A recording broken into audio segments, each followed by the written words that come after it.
eu acho que o maior retorno que uma empresa pode ter de patrocinar uma expedição de alpinismo é ter a sua marca, a sua bandeira erguida no alto de uma grande montanha.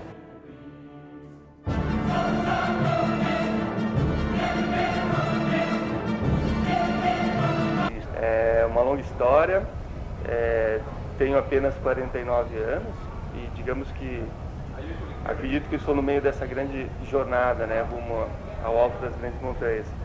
Uma vida que começou lá em Foz do Iguaçu, nasci então num lugar onde Deus teve um carinho muito grande, em razão da exuberância da natureza em Foz do Iguaçu, em razão das cataratas do Iguaçu e do Parque Nacional do Iguaçu, um reduto da vida selvagem raríssimo hoje, comparado à mega destruição que o ser humano fez no mundo inteiro. Então, são refúgios da vida selvagem difícil de ser encontrado em outros lugares, como existe no Parque Nacional do Iguaçu.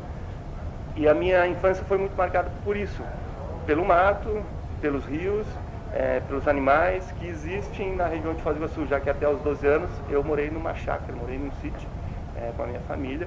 E foi só então com 12 anos que eu vim a morar em Curitiba, dentro da cidade, né?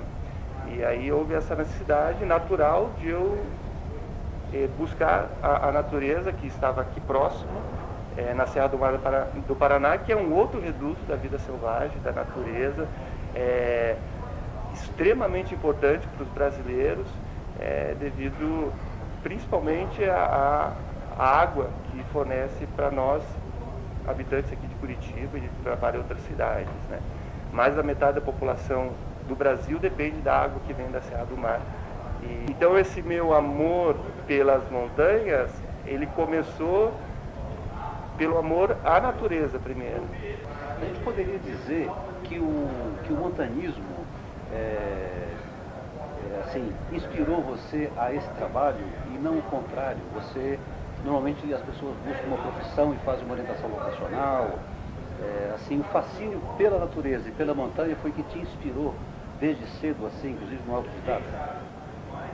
Tudo isso foi acontecendo naturalmente, fruto, lógico, da minha dedicação, da minha paixão, do meu envolvimento, que sempre foi muito verdadeiro, com a natureza e com a montanha.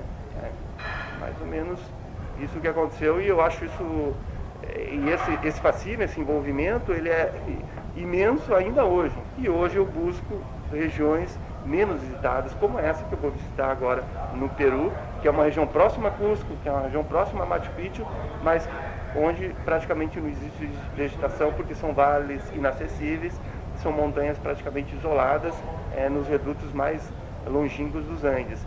Então lá ainda eu tenho acesso à natureza selvagem, lá eu tenho acesso a montanhas que praticamente ou que foram muito pouco escalados, uma ou duas vezes, ou que nem não foram escalados. Entre os nossos objetivos tem uma montanha que não foi escalada, que é uma montanha que chama Paucai, e a outra montanha que chama Salcantay, que é extremamente difícil.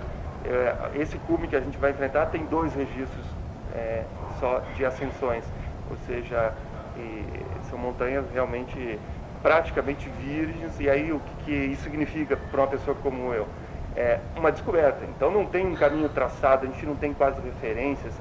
A gente vai descobrindo. Nós tentamos escalar essa montanha ano passado e não conseguimos porque a gente não tinha informação suficiente para levar até o fim o nosso objetivo. Então a gente foi descobrindo esses dados que estão nos servindo de apoio para essa nossa nova investida. Então eu acho que o Valdemar é isso, é uma descoberta constante, um desejo de conhecer. Eu sou muito curioso e que não parou, e que eu não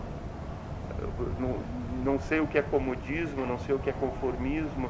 Eu estou sempre buscando mais, indo em busca de novos lugares, tentando ampliar o meu conhecimento. Quando você iniciou, não havia praticamente informação, né, a respeito de alpinismo? Havia, mas no meu esporte, no alpinismo, com certeza eu fui um dos pioneiros no Brasil. Não fui o pioneiro, porque já existiam, né, alguns alpinistas que já haviam marcado o seu nome na história do nosso esporte. Mas primeira vez na maior montanha do mundo, primeira vez nos 7 cumes, que é a maior montanha de cada um dos continentes, primeira vez no K2, que a gente considera a montanha mais difícil de todas, primeira vez como brasileiro em muitas montanhas.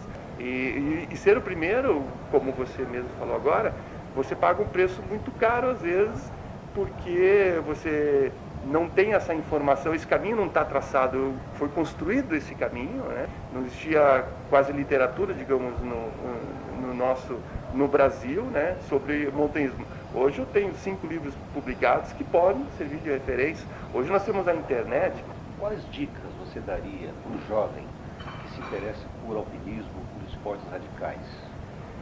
Que conheça primeiro a montanha acima de tudo, que antes de praticar o esporte, veja realmente se essa montanha tem um valor para você ou se você não está indo em busca apenas de um reconhecimento de fama ou de uma simples aventura. Faça um curso antes, porque você pode estar colocando sua vida em risco, né? E se fazendo dessa forma, procurando orientação, usando equipamentos certificados e fazendo cursos com guias e escolas de referência, procure conhecer a montanha pouco a pouco. Não coloque na sua vida que o seu objetivo vai ser o Everest tão cedo. Para chegar no Everest, ou um objetivo tão difícil quanto o Everest, você precisa de bastante experiência, né? Experiência não se improvisa, experiência se adquire. Você tem sido praticamente um empreendedor que tem sustentado as tuas expedições, as tuas aventuras. E hoje está muito mais comum as empresas também envolverem as suas marcas, visando patrocinar esses eventos, enfim, excursões como a sua. Como tem sido a presença de apoiadores ou de patrocinadores em trabalhos como o seu e que até incentivariam um pouco mais da cultura do alpinismo no Brasil? É difícil o apoio ao esporte em nosso Brasil, infelizmente. E é muito mais difícil em relação ao esporte pouco popular, que é o alpinismo, e que ainda está aliado ao risco. Então, lógico, uma empresa que investe no esporte, ela merece todo o retorno comercial desse investimento. Eu acho isso extremamente justo. Eu acho que o maior retorno que uma empresa pode ter de patrocinar uma expedição de alpinismo é ter a sua marca, a sua bandeira erguida no alto de uma grande montanha.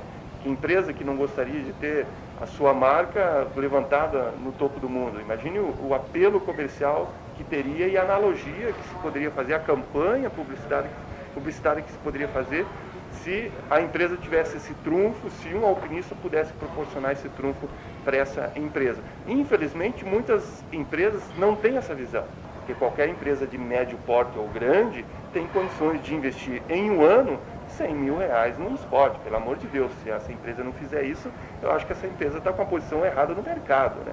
Porque ela deveria proporcionar o desenvolvimento do nosso esporte também, além do desenvolvimento econômico do nosso país.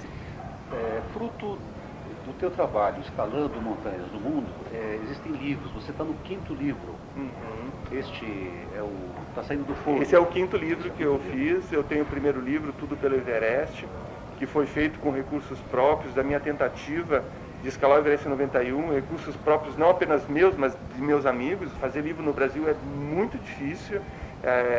Outros desafio, depois que o livro estiver pronto, é fazer com que esse livro seja lido, porque o brasileiro, infelizmente, lê pouco, e agora com a internet, o brasileiro lê menos ainda, porque ele não vai até o ponto final, ele lê a primeira frase e não já quer acessar uma próxima página na internet, o que é uma pena, né? E depois tem o segundo livro, que é o Everest Diário de uma Vitória, que foi da conquista brasileira, porque eu fui para o Everest em 91, não consegui. Em 95 eu voltei ao Everest e aí consegui. E depois tem o segundo livro, que é o Everest Diário de uma Vitória, que foi da conquista brasileira, porque eu fui para o Everest em 91, não consegui. Em 95 eu voltei ao Everest e aí consegui. Então, o que só valorizou ainda mais o feito, eu acredito, né? Porque foi uma superação voltar ao Everest. Depois tem um livro de fotos do Everest, muito bonito, eu sou fotógrafo, as fotos desse livro são praticamente todas minhas. Esse livro tem 1.320 fotografias, né? Então eu sempre fui um amante da natureza, mas também um amante da fotografia, poder registrar aqueles lugares que eu conheço e mostrar esses lugares para as pessoas, né? Aí teve outra montanha muito marcante na minha vida, que foi o K2, então tem um livro do K2, que é um sonho chamado K2, foram 3 anos de tentativa, 3 expedições a essa montanha que é considerada a mais difícil de todas e se chama, tem um apelido aí de Montanha da Morte, então a montanha onde acontecem muitas tragédias. E aí o 5º livro agora o Brasil no topo do mundo, uma espécie de autobiografia fotográfica, reunindo tudo que eu fiz até hoje. E o esforço sempre constante de fazer com que esse livro chegue até as pessoas. A partir do momento que você lê, você entende, você cria um carisma, você passa a querer ajudar.